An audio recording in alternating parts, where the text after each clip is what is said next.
Regreso a clases. Entrar al laberinto de la nueva escuela mexicana. Salvador Camacho Sandoval, Pamela Padilla Macías y María Guadalupe Contreras Cervantes.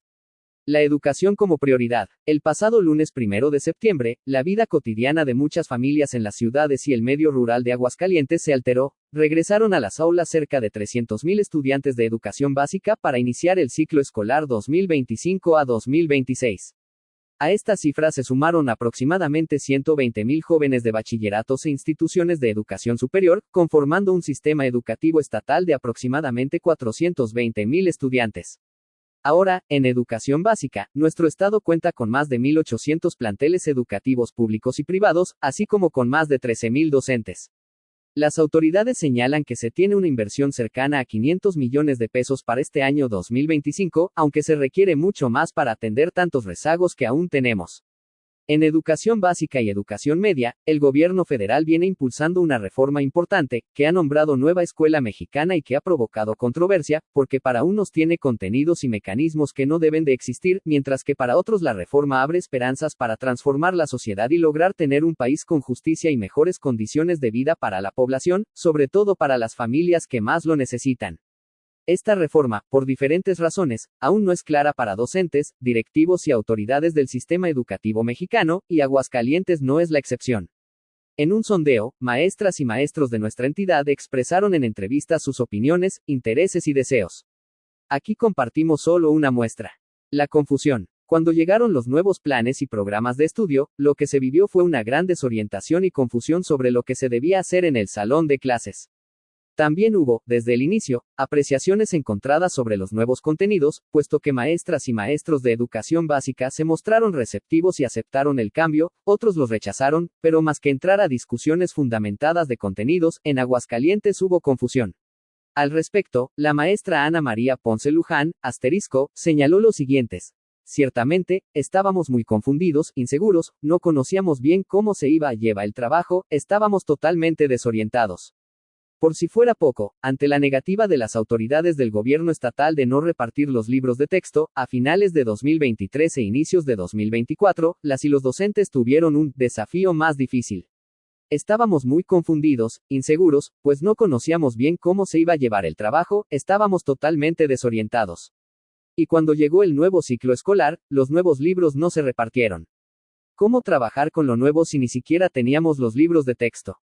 Entonces teníamos un desafío más difícil. Por su parte, la maestra Lisbeth Romero Vázquez, de la Universidad Pedagógica Nacional, Unidad 011, también mostró su desconcierto con la reforma y todo lo que implicaba su instrumentación, sobre todo para quienes iban a formar a las nuevas generaciones de docentes.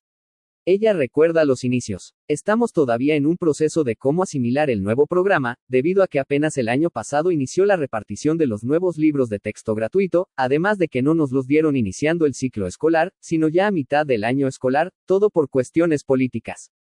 No se puede hablar de logros, porque dice la maestra estos cambios se van a ver con el tiempo, ahorita está pero muy en el inicio de la implementación de estos proyectos, prácticamente la nueva escuela mexicana tiene muy poco como para decir que ya hay logros. Esto se comenzará a conocer cuando salga la primera generación que le tocó la nueva escuela mexicana. Para la maestra la mejor manera de saber si hay o no buenos resultados hay que conocer el grado de aprendizajes obtenidos en las y los alumnos. Hay que ir viendo a los niños si saben o no lo que se plantea en los planes de estudio, si el desarrollo de los contenidos por medio de proyectos está dando buenos resultados. Ya, entonces, sabremos si los cambios son los mejores y si los alumnos tienen buen aprovechamiento. Lo que molesta a muchas personas es el constante cambio de planes y programas de estudio sin que se evalúen resultados y que, además, ello dependa de factores políticos y partidistas y no de criterios académicos, educativos. Una maestra de muchos años de experiencia, Ana Saldívar Guerrero, dice que es frecuente escuchar que no está bien que periódicamente estén cambiando los planes de estudio. Luego habla desde su perspectiva personal. Yo, con tantos años de servicio, he pasado por muchos cambios en los programas y cada vez que se cambian, los maestros tenemos que volver a empezar. Concluye un tanto resignada. Finalmente, no hay más que acatar las nuevas disposiciones que vienen desde las autoridades de la SEP.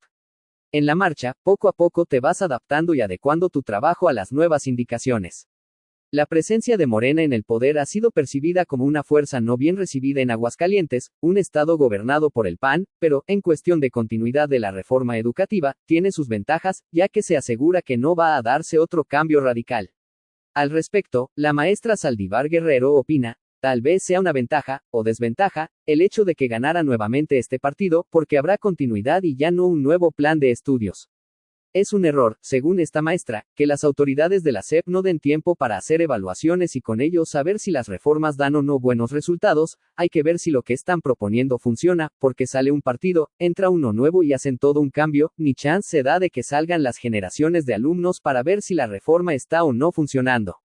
Luego, concluye, lo cierto es que todo ese cambio que representa Morena y todas las nuevas políticas y nos están afectando. La capacitación. Se va aprendiendo en el camino. Quienes diseñaron los planes deben capacitar a quienes luego serán capacitadores de directivos y docentes. La dinámica es de cascada, en el sentido de que hay una serie de intermediarios entre quienes elaboran los planes y programas de estudio y quienes los aplican en el salón de clases. La transmisión de información puede ser clara y efectiva, pero también, en no pocos casos, imprecisa e irregular, al grado de que se vicia y se distorsiona. Esto se asemeja al juego del teléfono descompuesto, en el cual el primer participante da un mensaje a un compañero y, luego, éste lo transmite a su manera a su compañero inmediato, y así cada uno de los participantes comparte el mensaje como lo recibe y lo interpreta hasta llegar a convertirse en un mensaje completamente diferente al texto inicial. Lo cierto es que han sido insuficientes los cursos de capacitación, según lo señalan algunos docentes. Para la maestra Laura Torres de Lira, hay que hacer más, mucho más, y nos cuenta su experiencia. Por parte del Instituto de Educación hay muy pocos talleres, son muy poquitos.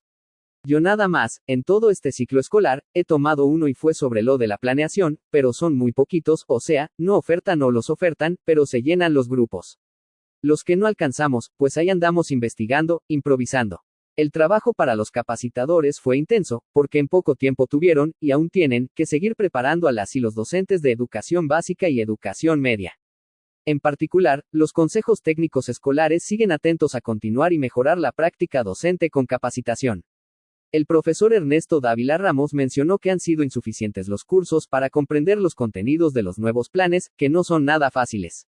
Textualmente, señala. En esta reforma nos estuvieron capacitando durante los consejos técnicos escolares, pero yo siento que sí faltó como algo extra, porque apenitas le estoy agarrando la onda, porque yo ya trabajé con los libros, pero antes no se sabía muchas cosas, que campo formativo, como que no lo podía entender, porque ya estaba mi mente bien acostumbrada a la otra reforma.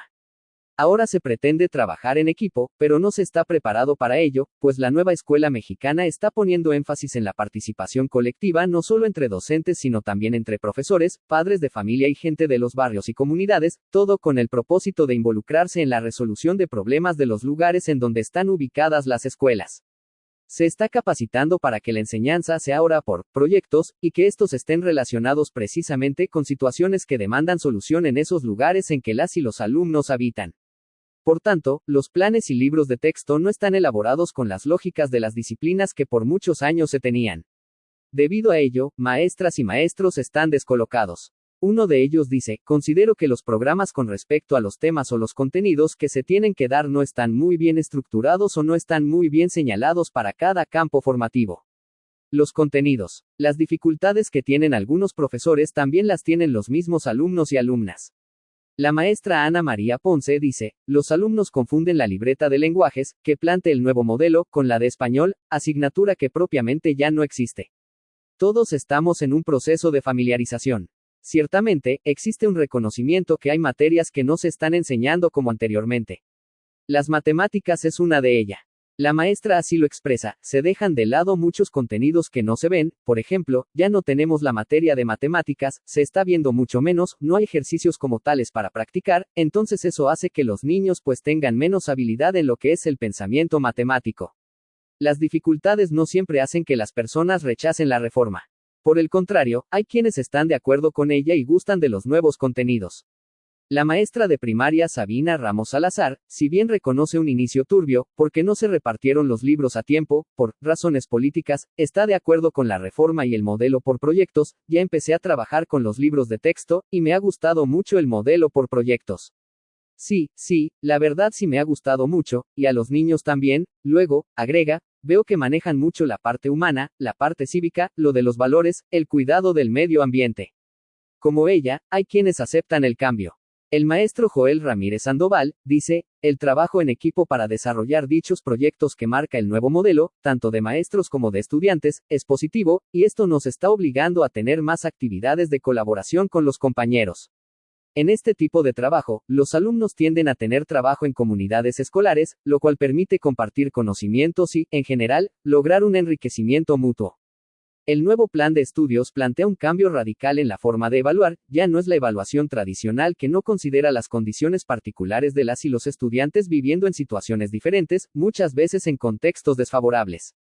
En este sentido, los exámenes estandarizados no son bienvenidos, aunque hay quien, apelando a su experiencia, hace lo que sabe.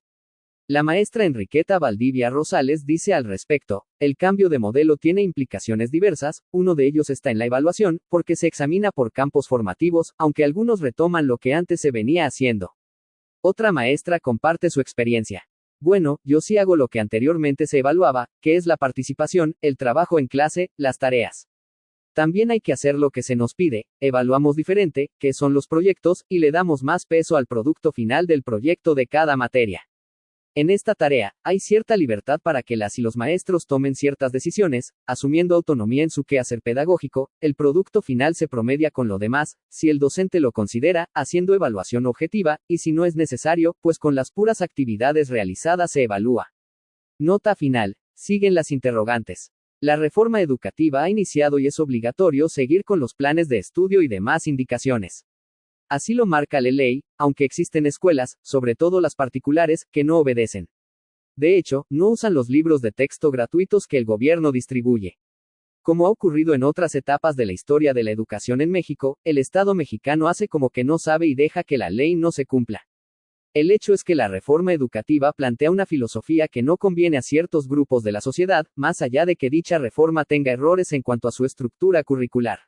Sus objetivos sí son sociales y políticos, y como sociedad estamos obligados a conocerlos antes de favorecer un clima de arrebatos ideológicos y partidistas. La discusión sigue siendo necesaria, pero con fundamento y siempre pensando en el beneficio de las nuevas generaciones y del país. Y en este análisis crítico y diálogo permanente, las y los docentes tienen mucho que decir. Asterisco, se cambiaron los nombres de las personas por razones de privacidad.